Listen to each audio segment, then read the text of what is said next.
அன்பு சொந்தங்கள் அனைவருக்குமே வணக்கம். பரபரப்பாக போயிட்டுருக்கோம். நம்ம கார்த்திகை தீபம் சீரியலில் ஒரு முக்கியமான ப்ரமோவ தாங்க நம்ம பார்க்க போகிறோம்.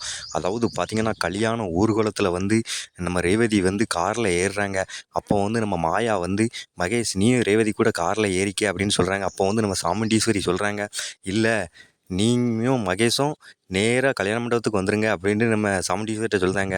அதாவது கார்த்திக் வந்து ரேவதி கூட வரட்டும் மாப்பிள்ளை கடங்கா அப்படின்னு சொன்ன உடனே அந்த மகேஷுக்கு வந்து அப்படியே அதிர்ச்சி ஆனது.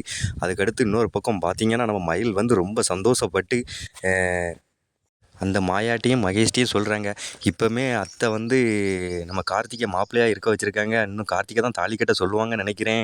நீங்க அப்படியே பொடிநடையா கிளம்புங்க" அப்படின்னு சொல்கிறாரு. அதுக்கடுத்து கல்யாண மண்டபத்துக்கு வந்த உடனே அ ஆர்த்தி எடுக்க சொல்கிறாங்க. அதாவது பொண்ணு மாப்பிள்ளைக்கு ஆர்த்தி எடுங்க அப்படின்னு சொன்ன உடனே நம்ம கார்த்திக்கும், ரேவதிக்கும் ஆர்த்தி எடுக்குறாங்க. அப்பவும் அந்த மகேஷும், மாயாவும், "என்னடா நீ நிக்க வேண்டிய இடத்துல இந்த டிரைவர் நிக்கான்" அப்படின்னு பார்த்து அதிர்ச்சி ஆவுறாங்க. அதாவது பார்த்தீங்கன்னா, இன்னைக்கு பரபரப்பா போயிட்டுருக்கு நம்ம கார்த்திகை தீபம் எபிசோட வந்து மிஸ் பண்ணிறாங்க. மறக்காம நம்ம சேனலுக்கு சப்ஸ்கிரைப் பண்ணிருங்க.